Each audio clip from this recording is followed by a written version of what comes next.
los podamos tener por aquí.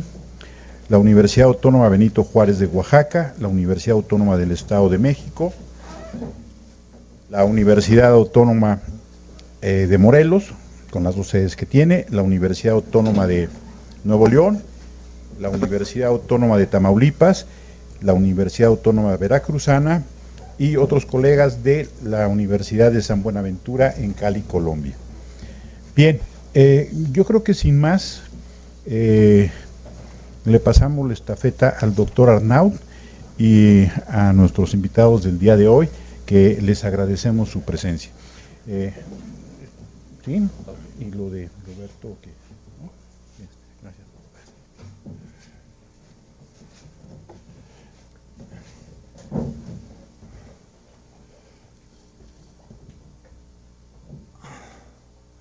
Antes de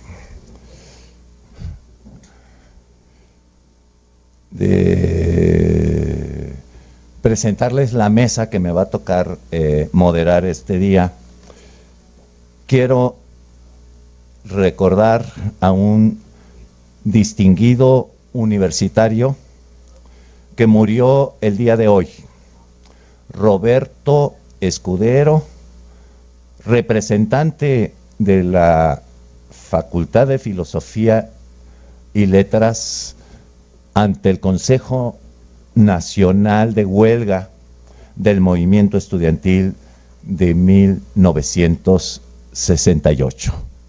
Él sigue siendo un distinguido filósofo, crítico y comprometido hasta el día de su muerte. Descanse en paz.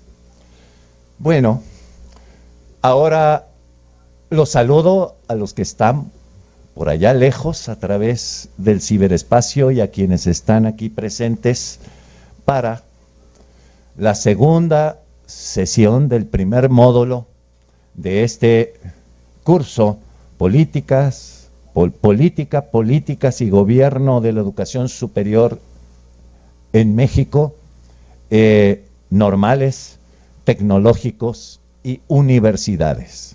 En ese orden, normales, tecnológicos y universidades.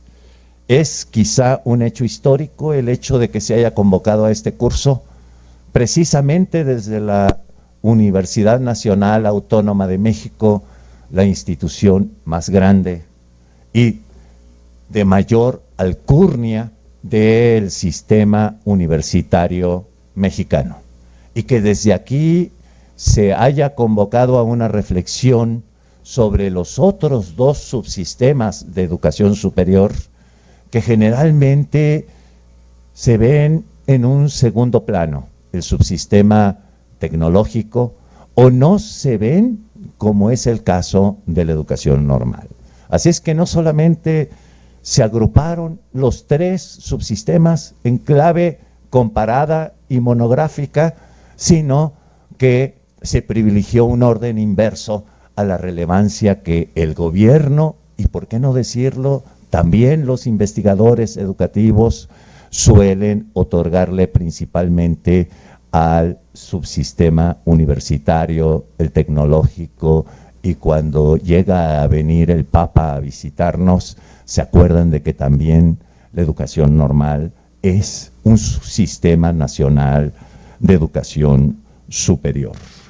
Tenemos además el día de hoy dos queridos amigos y distinguidos investigadores del campo que vamos a abordar.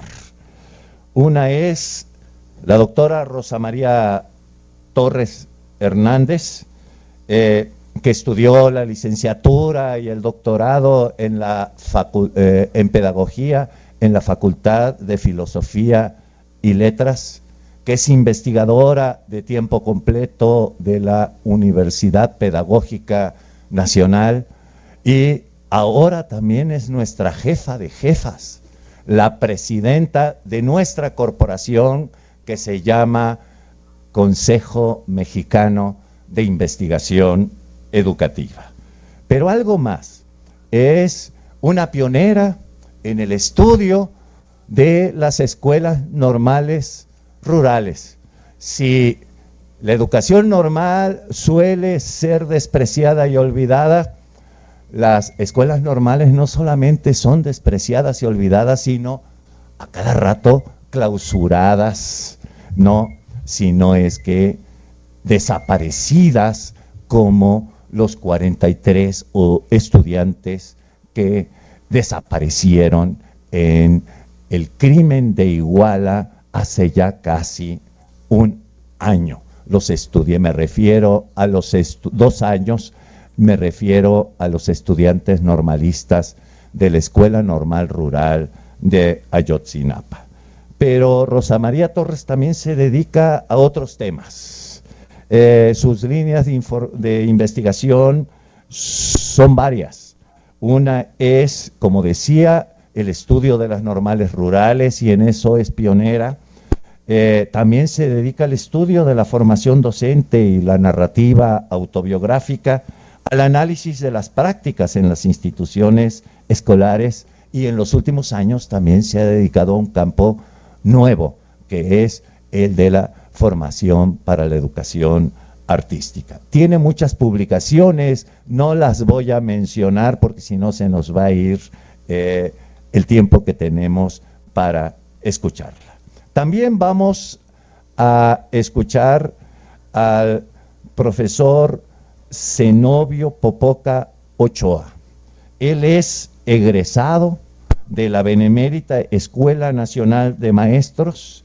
Además, tiene la licenciatura en Psicología Educativa por la Universidad Autónoma Metropolitana y la maestría en la Universidad en Educación en la Universidad de las Américas. Él ha vivido y ha estudiado al sistema de formación de maestros. Además, es uno de los grandes expertos que desde la gestión del sistema educativo y desde fuera del sistema educativo ha promovido la formación de docentes y la transformación de las escuelas multigrado en nuestro país. Y en los últimos años ha tenido una colaboración muy intensa con la Benemérita Escuela Normal Veracruzana, precisamente en la creación y organización, diseño de un programa de posgrado en educación multigrado. La doctora Rosa María Torres nos va a hablar sobre las escuelas normales, sujetos e instituciones. Y el profesor Zenobio Popoca nos va a hablar sobre las necesidades o requerimientos para la transformación y el fortalecimiento académico de la educación normal en nuestro país. Así es que, sin más preámbulo, cedo para empezar la palabra a la doctora Rosa María Torres Hernández. Gracias.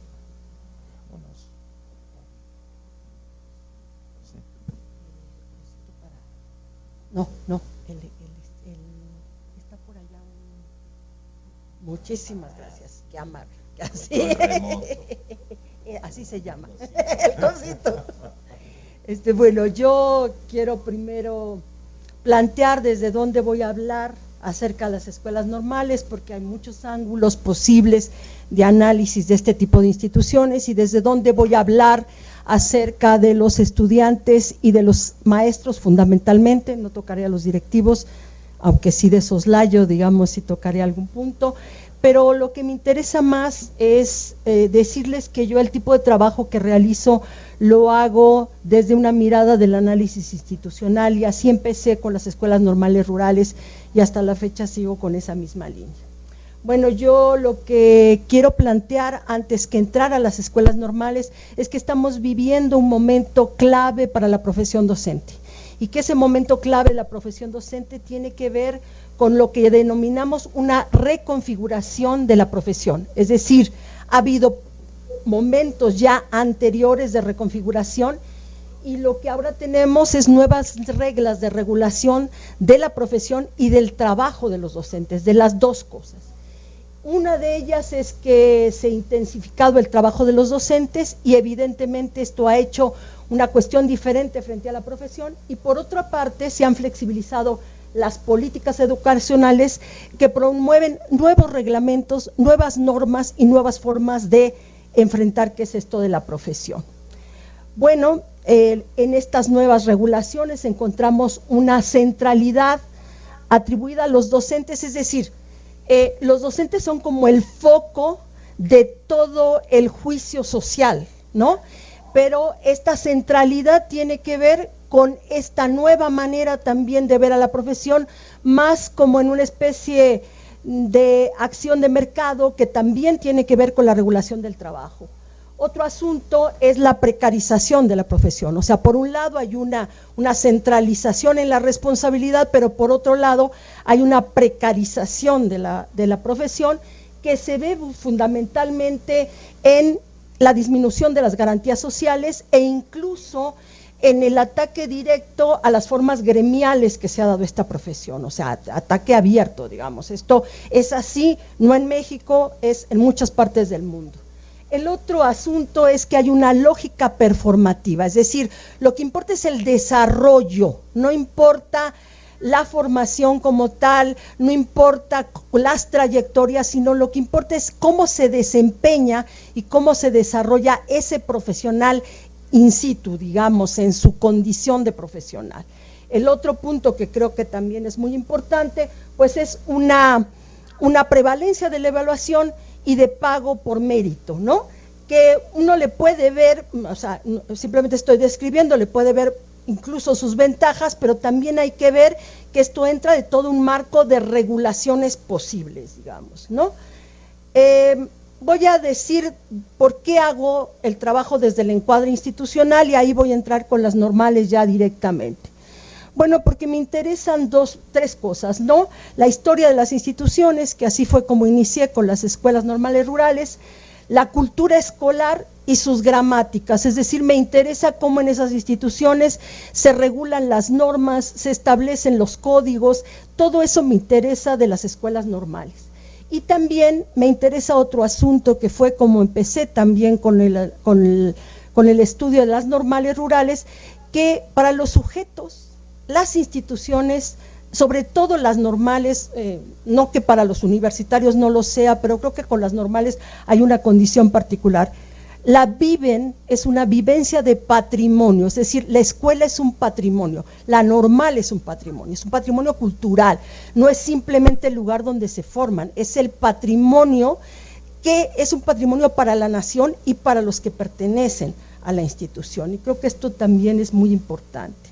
Creo que la historia institucional de las normales es muy importante para entender por qué los sujetos son como son, cómo los sujetos se han constituido en esas instituciones y cómo los sujetos han constituido a esas instituciones. De tal manera que los momentos fundantes y los momentos refundantes de las instituciones son claves para entender por qué los sujetos defienden de manera particular o hacen prácticas de manera particular en esas escuelas.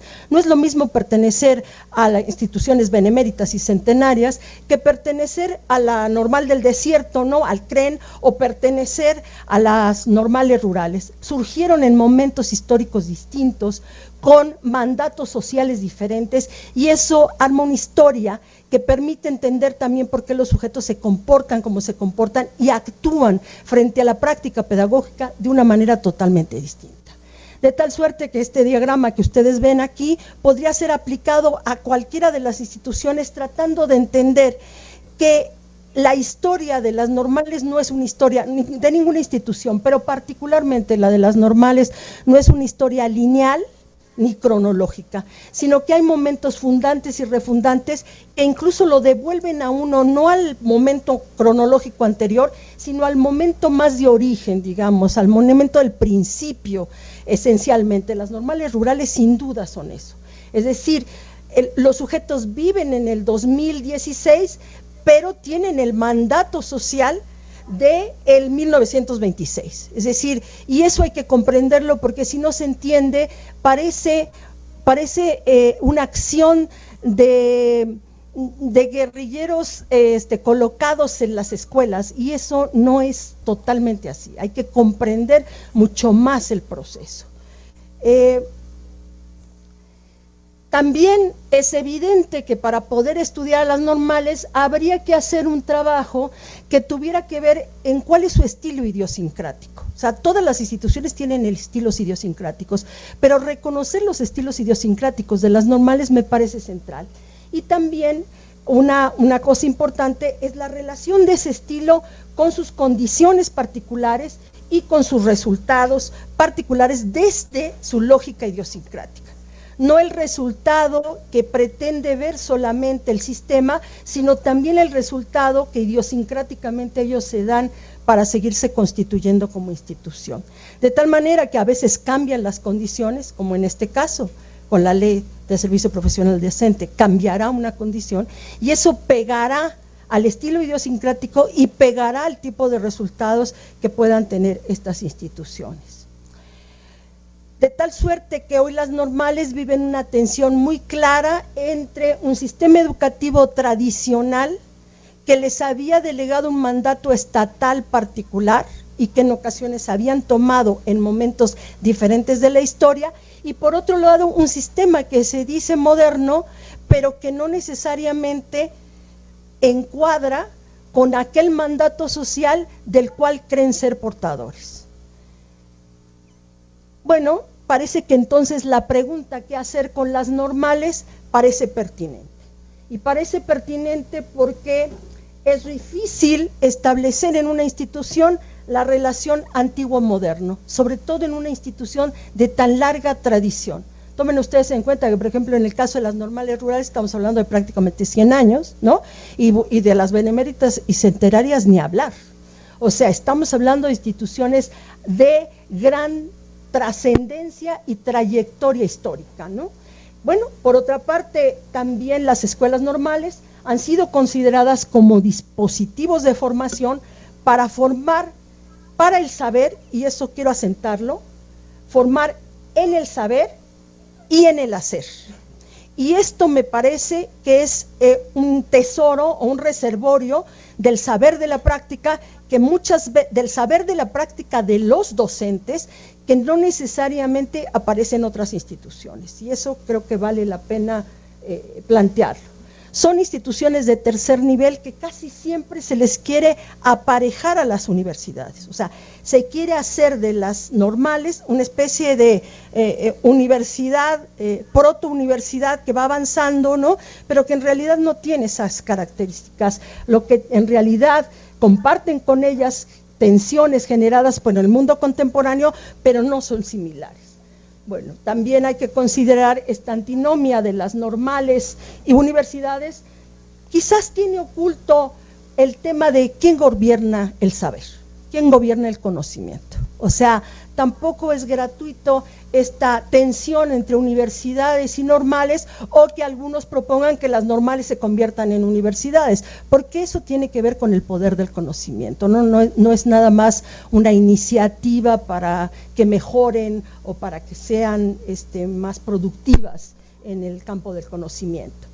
Yo creo que hay también una tensión entre creer que los profesores como profesionales de la educación o pensar que son trabajadores, y esta discusión no es cualquier discusión, porque es la discusión que quizás creó un mandato del Estado para que los normalistas fueran trabajadores de la educación, pero son profesionales de la educación, han ido, están en el espectro de las profesiones, y como tales yo creo que se debe reclamar que sean respetados.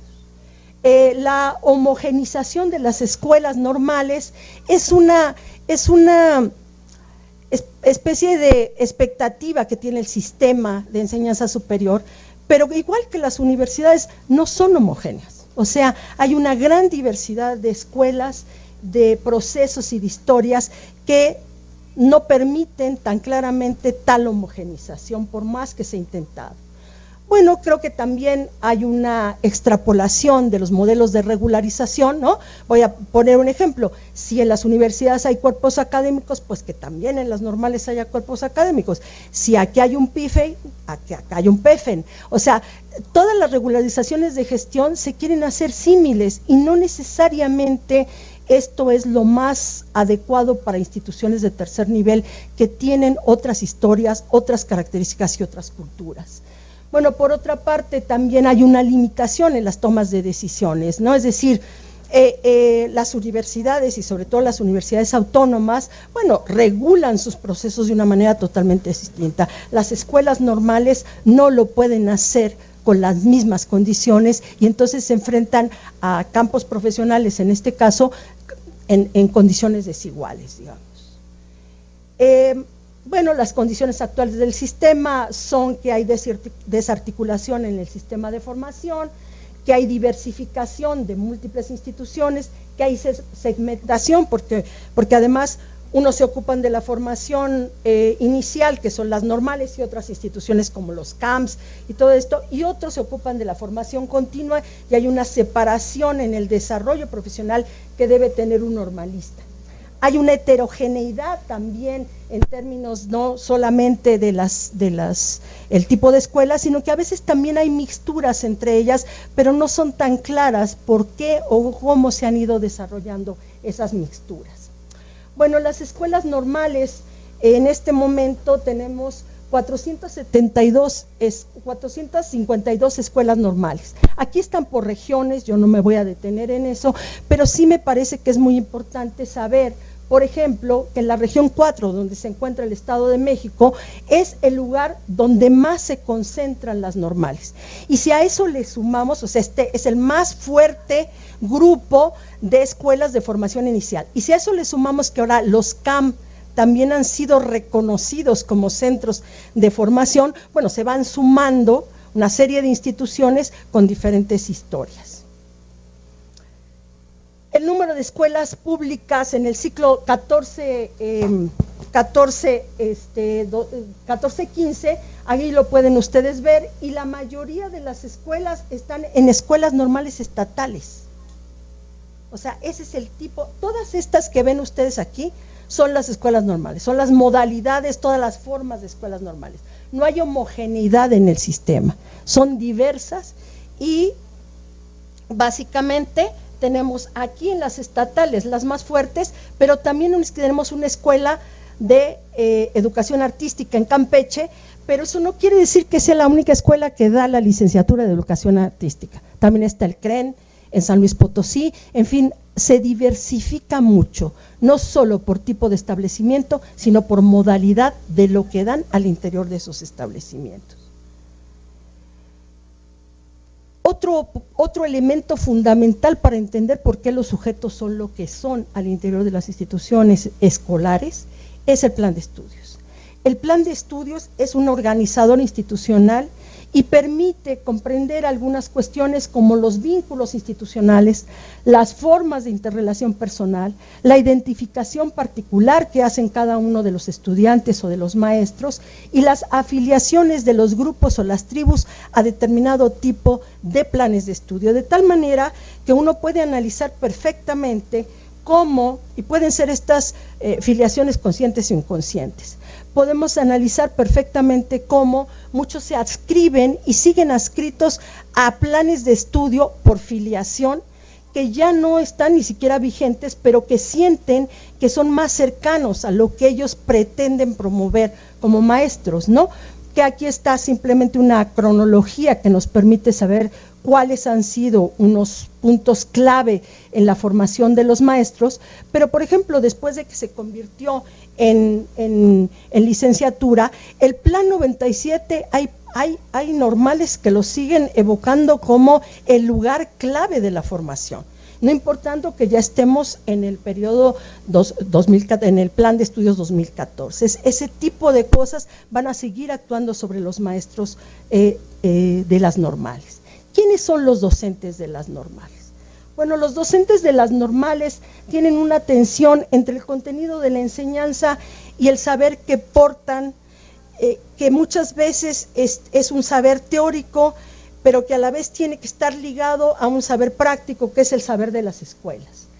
Las prácticas de aula de esos maestros más bien están interiorizadas en sus tránsitos como estudiantes. Esto también pasa con los universitarios, pero en el caso de los maestros normalistas, cuando uno hace estudios de autobiografías, lo que se da cuenta es que estos maestros normalistas tienen ligado mucho más su interiorización a la primaria y a la secundaria, mientras que los universitarios lo tienen mucho más ligado al bachillerato. Y entonces la imagen que tienen de lo que debe ser la docencia, aunque sea en una institución de enseñanza superior, está ligada a esas imágenes clave que fueron constitutivas para ellos y que fueron muy importantes para ser hoy maestros de las normales. El otro punto es que ese quehacer de los docentes normalistas se da como muchos quehaceres en muchas instituciones, en aislamiento, en urgencia y en autonomía constante.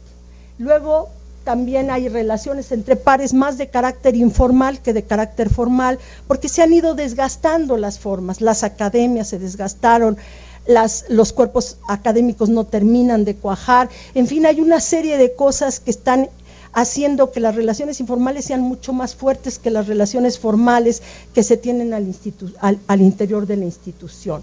Bueno, poca o nula actualización en muchos casos, no quiero decir en todos, y luego hay una incorporación de estos maestros normalistas a programas casi siempre virtuales o de segunda categoría, ¿no? Que además por las que pagan grandes cantidades para formarse en maestrías o en doctorados, porque consideran que eso es lo que tienen que hacer.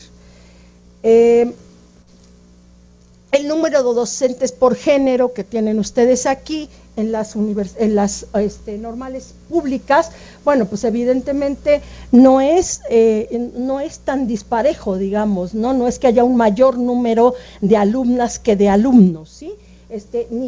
Tampoco de docentes y de maestras. Tenemos un porcentaje por rango de edad. Esta es la otra característica que tiene ahora las normales. Hay como dos curvas de edad, una curva donde están con mayor, los de mayor edad que van más de 50, 54, todos los que están entre 40 y 54 y mayores de 55, que es un grupo muy fuerte, pero están ingresando porque hay otra característica, las normales tienen muchos maestros por horas. O sea, un poco la fantasía de que son maestros de tiempo completo, pues no en todas las normales, o sea, en algunas normales sí hay una gran cantidad de maestros de tiempo completo, pero en otras es totalmente diferente. El porcentaje de docentes por antigüedad, bueno, hay un grupo muy importante, que creo que vale la pena señalar, ¿no? Que está entre 0 a 4 años, es decir, está de muy reciente ingreso, y eso es lo otro que empezamos a ver, una fuerte tensión entre quienes se consideran los viejos maestros de la normal y los jóvenes que están incorporándose a estas actividades. Bueno, los docentes por tiempo de dedicación en el nivel académico, pues ustedes los pueden ver aquí, ¿no? Y pueden ver algunas cosas. Yo no voy a detenerme porque me parece que no es del todo conveniente, pero vean el número de profesores que hay por horas, ¿no? Y el número que tienen ustedes aquí, que tienen maestría, y aquí que tienen licenciatura. Hay un asunto ahí muy interesante. Los maestros que están por horas parece que tienen buena formación, pero no necesariamente son los que son de tiempo completo. Ajá. Y entonces hay ahí una cuestión que vale la pena analizar con más detalle. Yo no lo podría hacer en esta ocasión, es un trabajo que yo estoy realizando en este momento. Voy adelantándome porque, bueno, aquí están los docentes por nivel de formación y el número de docentes por tiempo de dedicación y nivel académico, que ya aquí ya empiezan a haber algunos asuntos de correlaciones que me parece que sí son muy importantes porque van dando cuenta de qué tanto la institución va rearmando esos perfiles que se supone que están al interior y que deben ser aprovechados para la formación de los estudiantes. No me detengo para no durar mucho. El otro asunto que siempre analizamos cuando hacemos análisis institucional son los grupos. Los grupos son fundamentales en el análisis institucional y vemos que, como en toda buena institución, existen grupos formales y grupos informales. Los grupos informales actuales más fuertes son los cuerpos académicos, pero en realidad los grupos informales son más. O sea, hay filiaciones políticas al interior de las normales, hay filiación por filiación sindical, hay por adscripción disciplinaria y hay por adscripción generacional, que también se está haciendo esto cada vez más fuerte.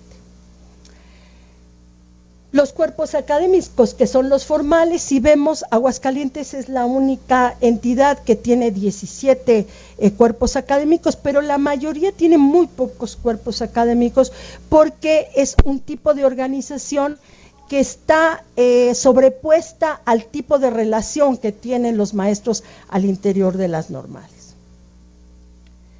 Los docentes, entonces, tenemos un asunto ahí que es, hay un fuerte desconocimiento de quiénes son los docentes de las normales, cuáles son sus prácticas y qué trayectorias académicas tienen. Lo sabemos en términos generales, pero no sabemos ciertas particularidades de acuerdo al tipo de normal que está ahí, ¿no? O sea, la diferencia entre un CREM y una normal rural, la diferencia entre una benemérita, la referencia entre una experimental y una que no lo es, pueden cambiar muchísimo las situaciones. Bueno, hay un deterioro del reconocimiento social hacia los normalistas, hacia los profesores normalistas, ¿no? Incluso yo he oído frases como la siguiente: la culpa de la mala calidad de la educación en México es por los maestros de las normales. Entonces verdaderamente uno se queda pensando, bueno, pues cómo ha sido posible que hemos llegado a este punto con el alto desconocimiento que tenemos de quiénes son, no lo sabemos realmente. Porque hay pocos estudios, porque hasta hace poco cuando se hablaba de estudios de académicos, digo yo que estoy en el COMIE, y que hacemos los estados del conocimiento, cuando se hablaba de estudios académicos se hablaba de los académicos universitarios, ni siquiera se mencionaba a los maestros normales de las normales, no estaban considerados como dentro de ese grupo, no, y son tan académicos como cualquier otro, pero me parece que ha habido una falta de estudios en este sentido y creo que es importante resaltarlo. Bueno, hay conflictos generacionales, que creo que también eso es importante. Hay tensiones entre los fundadores y los nuevos docentes, hay formas grupales, informales y por influencia al interior de las instituciones, y hay imágenes y estereotipos sociales que marcan a los docentes de las escuelas normales de manera particular. Además de que están insertos en gramáticas escolares rígidas y altamente pautadas. ¿Quiénes son los estudiantes? No me detendré mucho en los datos, no solamente los traigo como ejemplo para que ustedes vean en algunas situaciones. La mayoría de los estudiantes están matriculados en las escuelas normales estatales, ¿no? Ahí es donde están matriculados en su gran mayoría, y luego en las escuelas normales superiores y en las beneméritas y centenarias, y después aparecen con menor número todas las demás. Bueno, la matrícula por regiones también evidentemente aparece mucho más fuerte en la región 4, porque ahí está el mayor número de normales, y entonces es obvio que ahí va a estar el mayor número. El porcentaje de distribución de la matrícula por ciclos escolares aparece aquí, ¿no? Y entonces ustedes se van a dar cuenta que donde más está la formación está en primaria, ¿no? Y luego en preescolar, y luego hay una disminución, aunque sea poca, pero en realidad hay una disminución en secundaria, cuando lo que está sucediendo a nivel de las plazas es que en secundaria y luego en preescolar sí hay una alta demanda de profesores para las escuelas. En los últimos años, pero no solamente por la incursión de la ley del servicio profesional docente, sino mucho antes, ya había un declive de la matrícula en las escuelas normales, y los estudiantes cada vez son menos. El último, estos son los datos hasta el 2015, pero si viéramos el del 2016, todavía lo veríamos más bajo aún, ¿sí? Lo veríamos por aquí así. Esa tendencia ya se veía claramente desde el último pico, que fue prácticamente en 98, y las escuelas están padeciendo un problema importante porque tienen una planta muy amplia algunas y muy baja matrícula. Bueno, en México esto es lo que quienes están demandando la formación, que resulta ser que se dice que ya hay suficientes docentes y que lo único que hay que hacer es que se presenten a concurso, pero resulta ser que no hay suficientes docentes para las zonas rurales y no hay suficientes docentes para los lugares más conflictivos de México. O sea, hay suficientes docentes para las ciudades, porque ahí es donde quieren estar esos docentes, pero el resto está bastante desprotegido. En el caso de las escuelas de zonas indígenas, se incorporan en realidad los más jóvenes y no necesariamente aquellos que tienen las mejores condiciones, sobre todo en el caso de bachillerato y en el caso de secundaria. Se han incrementado el número de docentes que no son normalistas y que no tienen formación pedagógica, ya venía pasando antes de la Ley de Servicio Profesional Docente.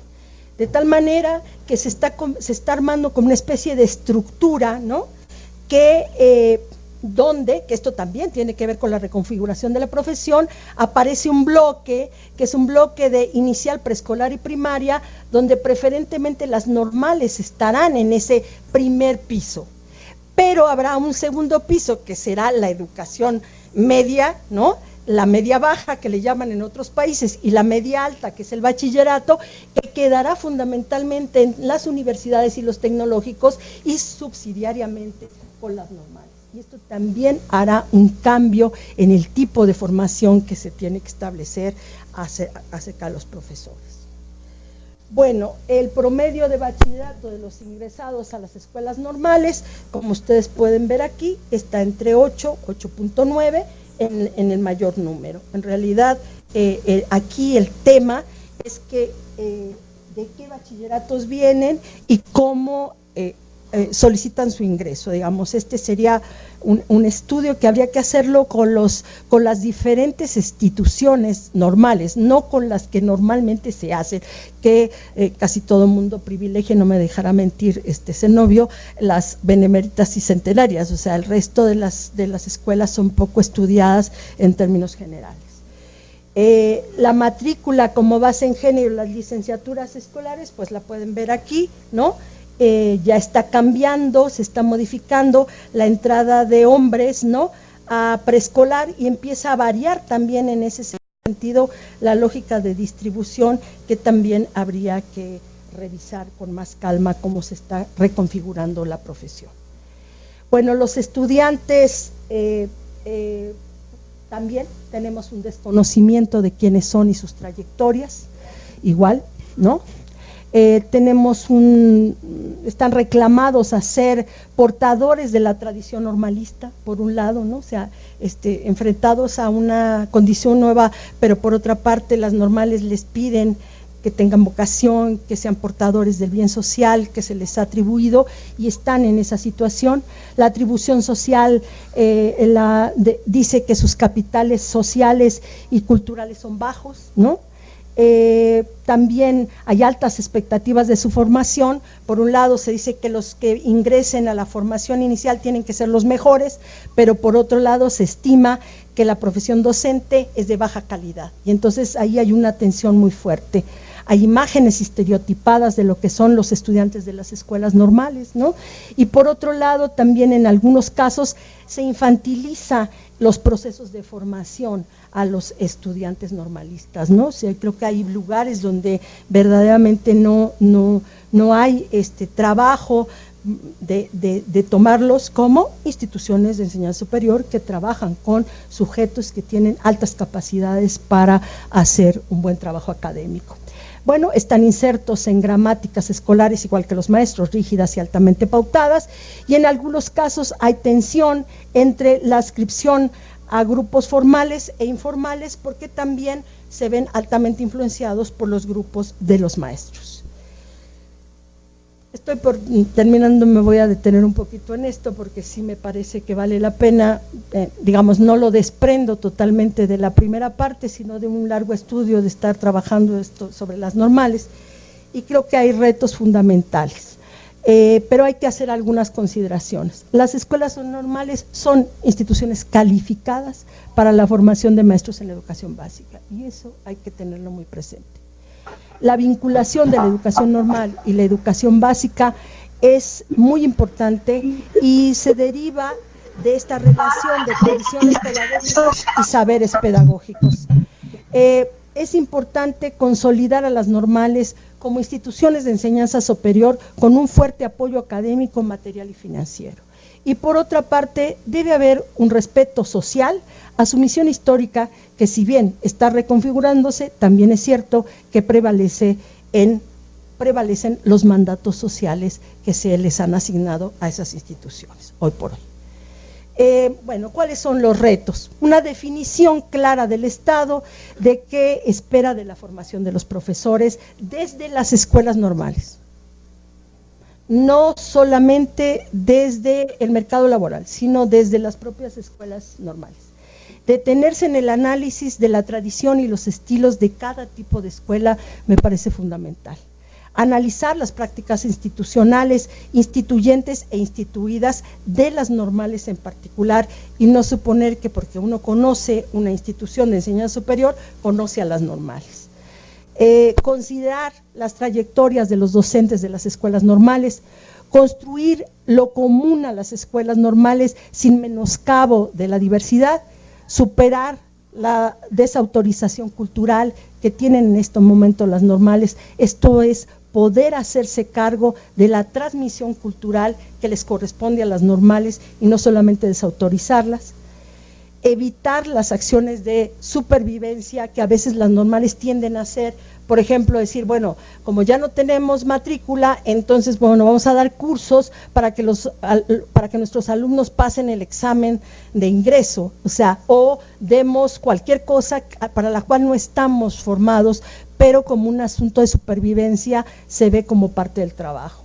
Evitar las guerras fratricidas, porque evidentemente ante toda esta acción de que pueden entrar a las universidades, a la docencia y toda esta historia, bueno, hay como una especie de quiénes son las mejores, quiénes son las que sobrevivirán.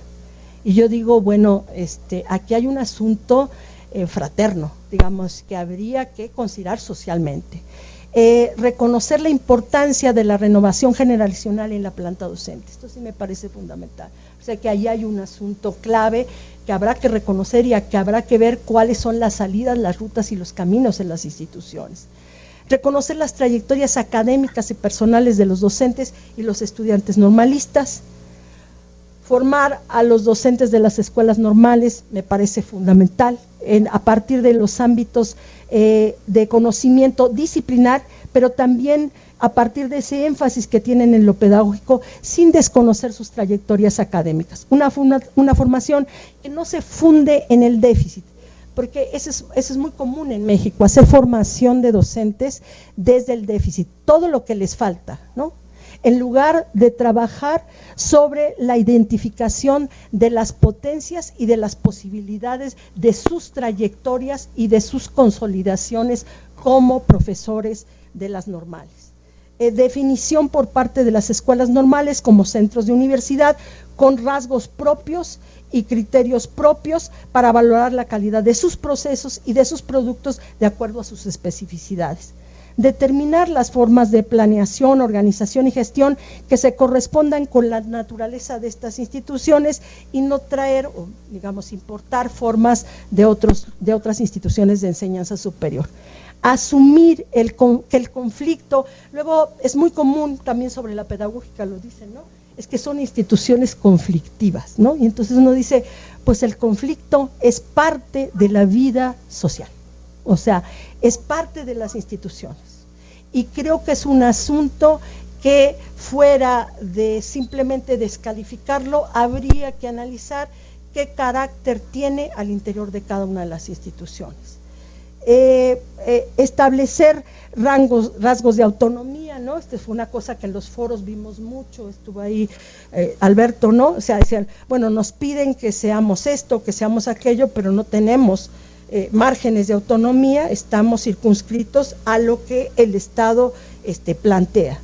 elaborar políticas institucionales y no solo establecer procedimientos. O sea, la idea de política aquí sí es muy importante para las instituciones, no solamente de cómo deben de gestionarse las instituciones, sino qué tipo de políticas específicas para los normales deben de establecerse, y desarrollar investigación, estudios de políticas institucionales, trabajos de intervención y demás historias. Yo les agradezco que hayan tenido esta escucha y espero que en algo haya contribuido a discutir este asunto de las normales. Bueno, gracias, Rosa María, por esta espléndida conferencia.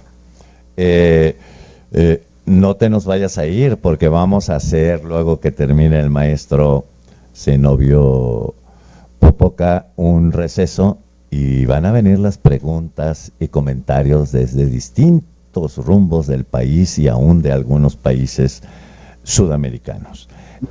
Bueno, escuchamos ahora al profesor Zenobio Popoca sobre las necesidades o requerimientos para la transformación y el fortalecimiento académico de las escuelas normales. Ahí tienes. Pues muy buenas tardes. Para mí es muy importante estos espacios de reflexión porque me parece que han estado ausentes. Un poco el culpable, responsable, Alberto Manuel Ginantón, de que pueda estar en este espacio. Y el tema, ¿no? Porque nos habían comentado que estaba ausente. Yo creo que esa es muestra de la inequidad y la invisibilidad, en este caso de la educación normal, pero hay otros temas que también están invisibles en nuestro país, que es uno de los que he trabajado durante algún tiempo, que es la educación multigrado. Creo que muchos a lo mejor solo hemos escuchado, pero no conocemos los retos que puede implicar para un maestro en contextos rurales tener los 6 grados en el salón. Y bueno, todas las dificultades académicas de gestión, y así resulta fácil decir que los maestros no logran los aprendizajes en estos contextos, sin identificar todos los problemas que implica. Mis reflexiones van entonces, a partir de esta experiencia de la educación multigrado, como en 3 grandes ámbitos: la equidad educativa, la necesidad siempre de una política educativa, parece una obviedad, pero de una política integral y global, y la micropolítica o la vida cotidiana de las instituciones. Esto me hace pensar que la reforma que nos han dicho que viene en lo que resta de la administración, parece que no les va a dar tiempo para más, dada la complejidad política. De momento va a ser curricular. El área que se dedica a nivel federal de las escuelas normales es la de GESPE, la Dirección General de Educación Superior para Profesionales de la Educación. La semana pasada hubo una reunión nacional en Yucatán y la información que les dieron es que lo que se viene en todo caso es una actualización curricular al Plan 2012, sin realmente haber hecho un diagnóstico y una revisión de qué está funcionando. Entonces, una reforma curricular, si bien puede ser importante, y ni siquiera va a ser, parece tan profunda, sino como qué podemos modificarle, pues no va a tocar de fondo muchos de los problemas que tenemos o viven las escuelas normales. Y nos parece, o me parece, que mientras esto no se realice, pues queda mucho el pendiente.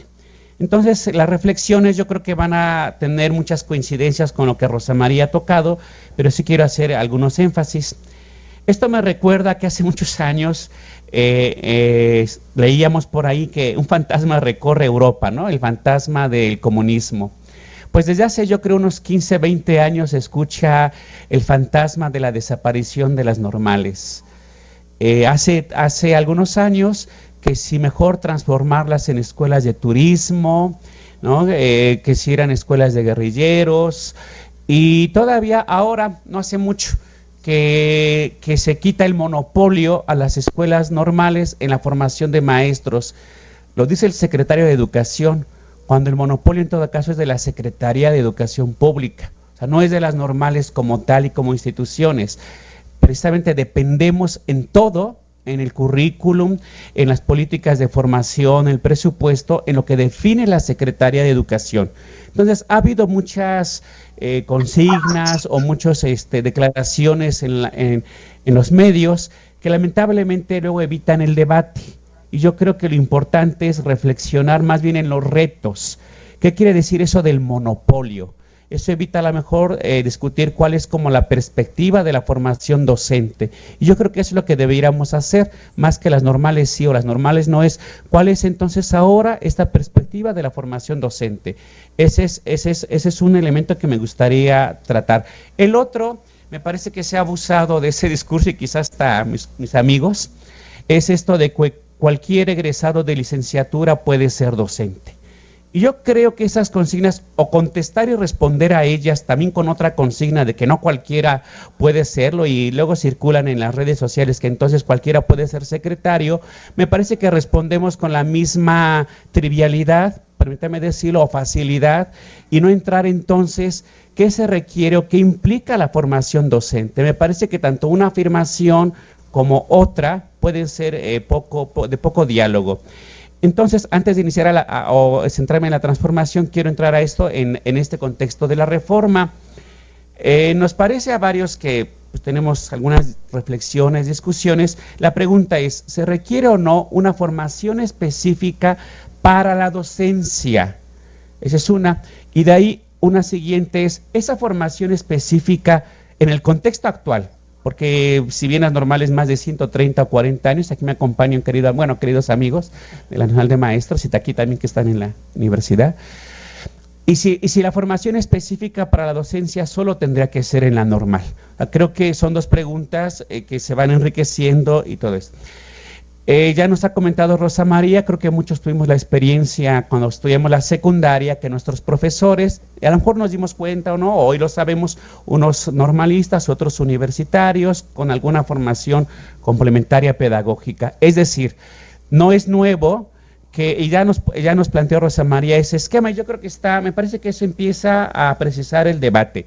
No es lo mismo hablar de profesor de preescolar que de profesor de secundaria o de bachillerato. Entonces, no planteemos que cualquier licenciatura, una licenciatura que cubra un perfil a las necesidades de los alumnos a los que se va a educar. Yo creo que por ahí tendríamos que empezar a responder. Si para educación preescolar y primaria hay evidencias ya suficientes, con estudios que se realicen, que me parece que no hay, de que pedagogos, psicólogos han tenido un trabajo de acompañamiento pertinente con los niños, eso da posibilidades entonces de que un perfil, en este caso un poco más afín a la docencia, es posible que atienda primaria y preescolar. Pero permítame decirle que sí hay testimonios, evidencia, lo estamos documentando, de que en preescolar y en primaria ha habido aeromosas, ha habido sociólogos, ha habido ingenieros, ha habido economistas haciendo este trabajo. Y sí nos parece que eso sí es un atentado al derecho de los niños y también de los profesionales a la profesión docente. Es decir, el concurso no puede ser una solución al desempleo profesional. Eso sí tiene que discutirse, y entonces lo que discutamos es el perfil necesario. Hay un documento, ¿no? Perfiles, parámetros, indicadores, pero yo creo que además de que revisarlo, ver lo que ha sucedido. Entonces, sí es el perfil específico a la función docente. Y podríamos plantear, yo creo que el debate es más amplio, que ciertos niveles, preescolar y primaria, requerirían una formación un poco más acotada a lo que implica, digamos, la docencia específica.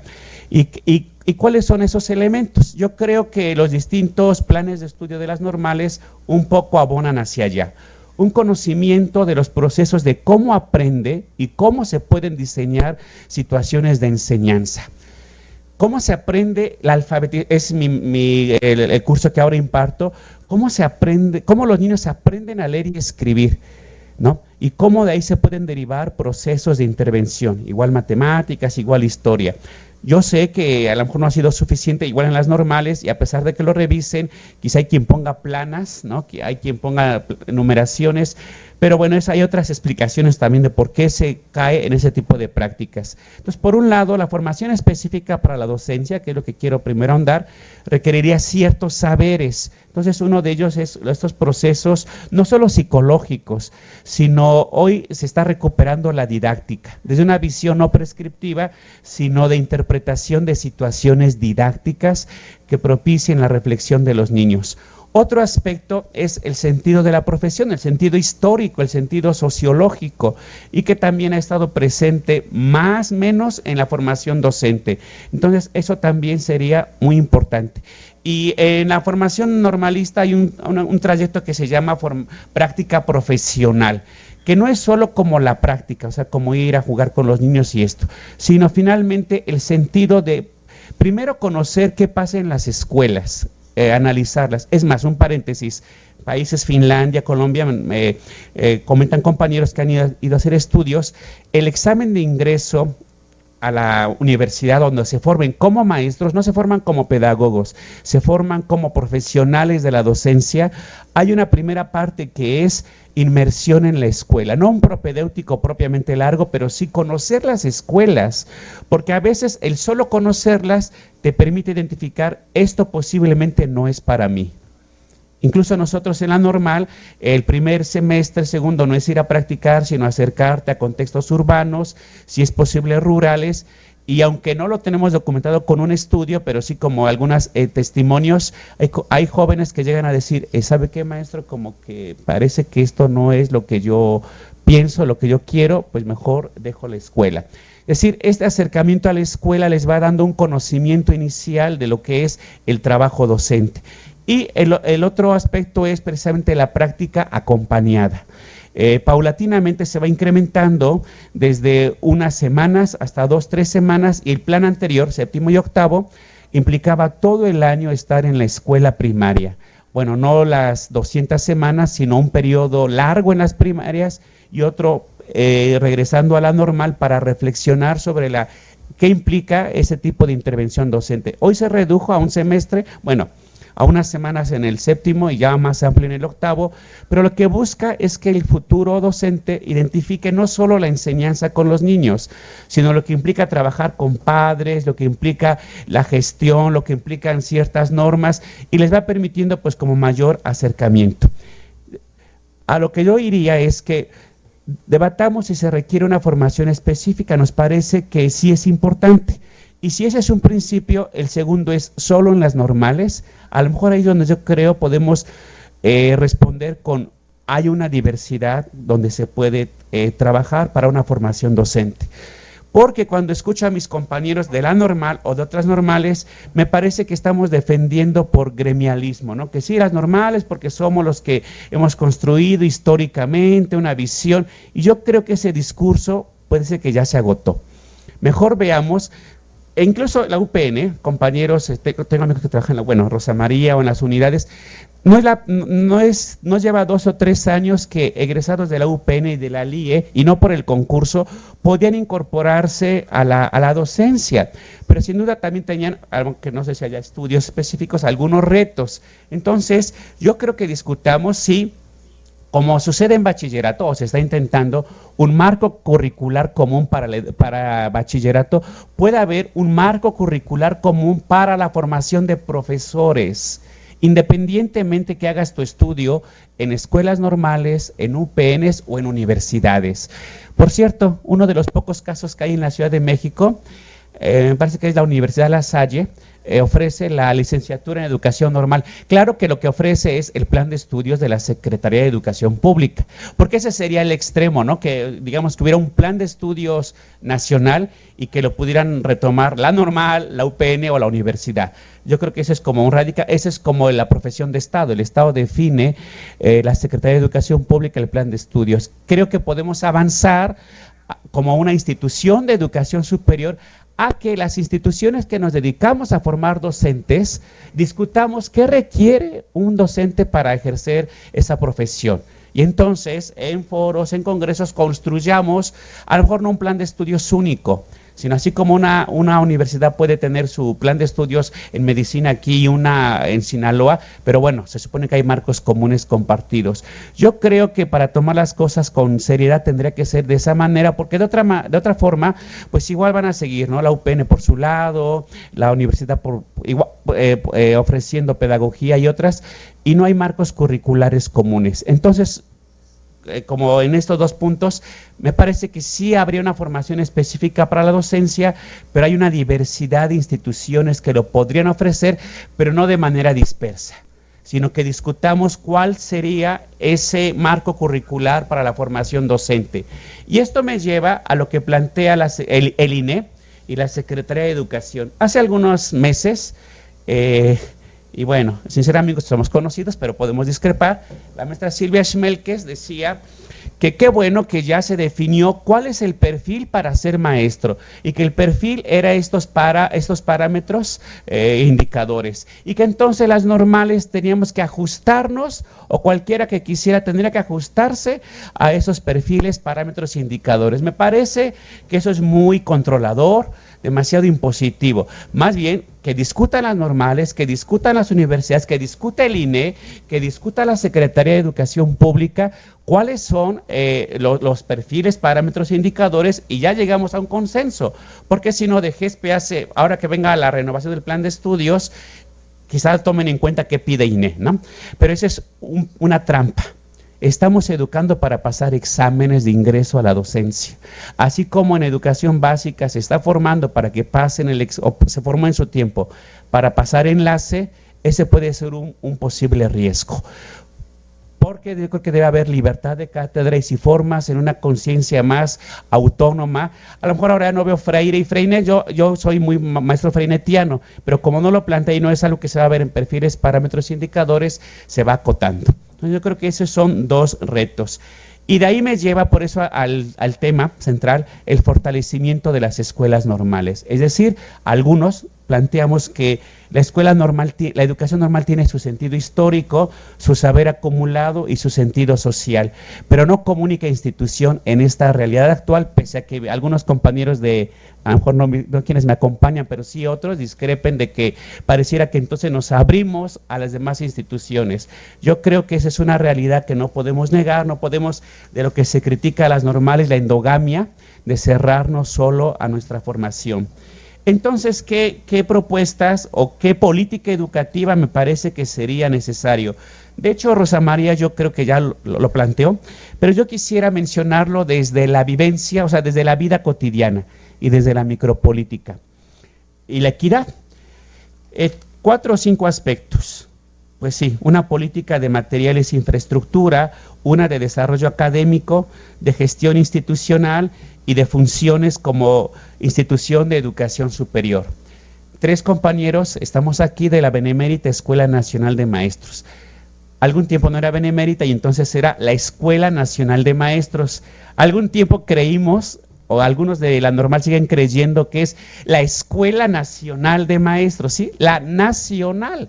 O sea, la que representa el país, la que encabeza el corazón del normalismo de este país, y en eso nos dormimos, que a lo mejor eso hay que analizar muchos elementos. Pero lo quiero destacar porque estando en la Ciudad de México, siendo la nacional, recientemente están remodelando baños pésimos. Si ustedes fueran a la escuela sin acceso a internet, sin aulas de cómputo, o sea, no es el momento de las quejas, pero para plantearles que siendo la escuela nacional, ¿no?, que representa según lo nacional, con todas estas características, lo que hace falta, me parece, es algo que hizo el INE, que es un diagnóstico de las situaciones económicas y de infraestructura de las escuelas normales. Porque si la Benemérita tiene estas características, ya planteaba Rosa María, las rurales, los CREN, pues están en situaciones todavía más complejas. Y yo creo que solo una política educativa de equidad, como en este caso de infraestructura y materiales, pues podría apoyar.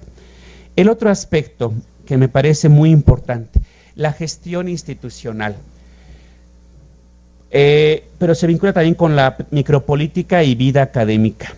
Las escuelas normales llevan formalmente 33 años de haberse convertido, 32, de haberse convertido en instituciones de educación superior. Creo que mi querido amigo Daniel es la primera generación de egresados en ese plan de licenciatura, 1984. Docencia, difusión, ¿no?, e investigación. No iban a venir por decreto. O sea, la escuela normal, visitamos a nuestros jóvenes en las primarias, observamos el trabajo docente, pero de eso a hacer investigación hay aspectos que hacen falta. Tanto son de iniciativa de la institución que tendrían que hacerse como desde un soporte del Estado. Entonces se dejó, o sea, no hay ni a la vez, ni hubo a la vez ni un apoyo, ni una exigencia para que estas instituciones realmente hicieran este tipo de actividades. Y se pensó que solo iba a venir como por no sé, como por decreto, acción mágica. ¿Y qué es lo que sucede? Que al menos en mi escuela les puedo plantear que convivimos como 3 tipos de docentes en esto de las generaciones, ¿no?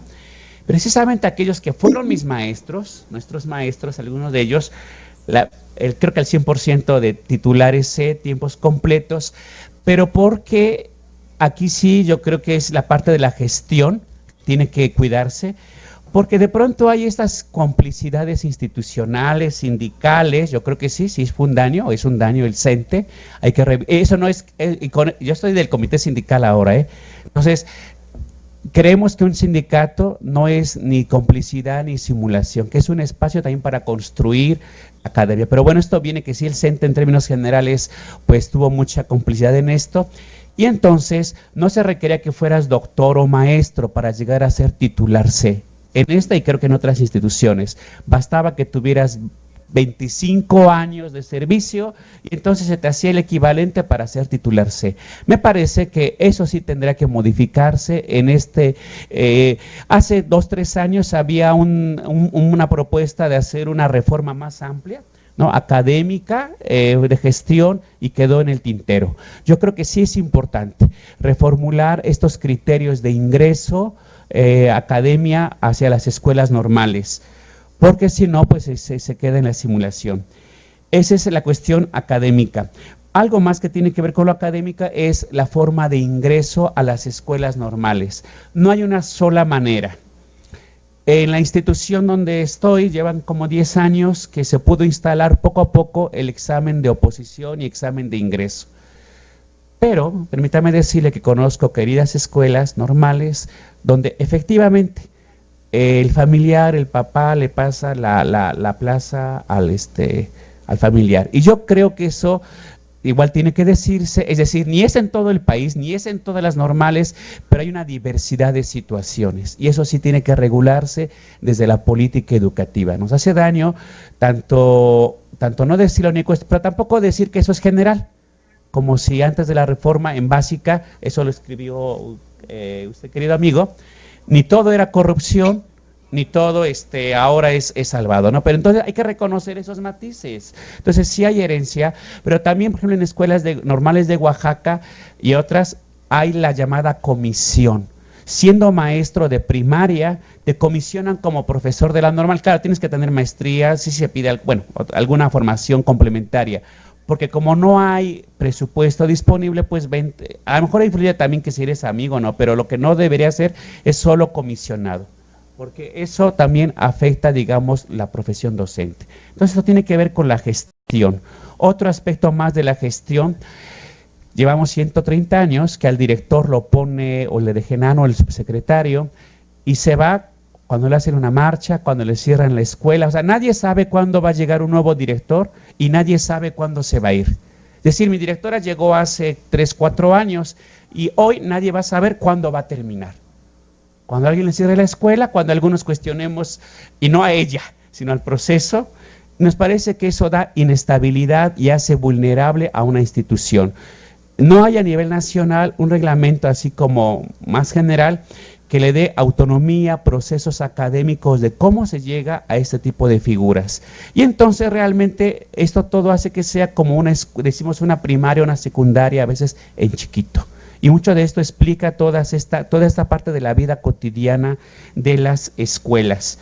Entonces yo iría pues concluyendo que lo que hace falta es una política desde el Estado realmente cuidada, realmente discutida con las escuelas normales, de qué tendría que transformarse en la gestión, es decir, para los cuerpos directivos, cuál sería el organigrama deseable, discutirlo con las escuelas normales. Después la parte académica, cuáles serían los procedimientos para ingresar a estas instituciones y además que sea, y me parece que será una buena propuesta del, ¿cómo se llamaba el proyecto anterior, querido Daniel? FIPIDE, este diagnóstico integral de las, que fueran concursos públicos, nacionales. bueno, este programa no se ha concretado, pero que fueran como concursos abiertos y públicos. Y la parte de también del apoyo académico, ¿no? Para la investigación, la docencia. No hay presupuesto para hacer, obviamente, investigación, ¿no? Para publicar. Y yo creo, pero voy a decir algo, tampoco eso invalida que lo hagamos. Nosotros podemos ir a las escuelas primarias anexas y a otras, pero muchas normales, sus primarias están muy distantes, las rurales están a media hora o mucho más. Entonces sí se requiere como una política de apoyo para este tipo de escuelas, porque de otra manera, como diría que pasa como con las escuelas rurales multigrado. Las escuelas indígenas, en Escale, que era un instrumento válido hasta cierto punto del INE, el 2% tenían resultados excelentes los niños, el más de la mitad tenían resultados insuficientes. Las escuelas urbanas privadas incluso eran a la inversa. Y no con eso diríamos que hay que privatizar las escuelas, sino hay que entender por qué las escuelas rurales tenían esos resultados. Ahí, bueno, para cerrar, el maestro es el director. O sea, el maestro unitario tiene los 6 grados. Si lo llaman para entregar documentación, tiene que cerrar la escuela e ir a entregar documentación. No, en las escuelas públicas de tiempo completo, además de que tienen clases de 8 a 4, tienen maestro aquí en la Ciudad de México, es decir, de artes, de educación física, de cómputo, de biblioteca, 4 o 5 maestros. Esas escuelas es uno, y es el director, y es esto. Y hoy el modelo 2016 les pide inglés desde la educación preescolar e inglés en educación primaria. Yo creo que antes de aspirar a cierto tipo de proyectos, hay que luchar y pugnar por la equidad educativa en las escuelas rurales y en las escuelas normales. De otra manera, pues solo estamos esperando que mueran por inanición y por abandono del Estado. Pues muchas gracias. Gracias. Gracias, profesor Zenobio Popoca. Vamos a hacer un breve intermedio. Vayan preparando, por favor, sus comentarios y sus preguntas, tanto los que están aquí en la sala como quienes nos están viendo desde distintos rumbos del país y de otros países de América Latina.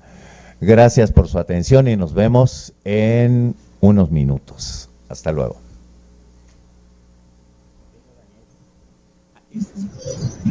Ah, sí, claro, escrito con mucha garra, además. En la víspera de la reforma del 97. Y además, muy buena crítica desde adentro. O sea, no es la estigmatización y caricaturización desde afuera. Pero los de adentro no hablan. Están callados esperando a ver qué les va.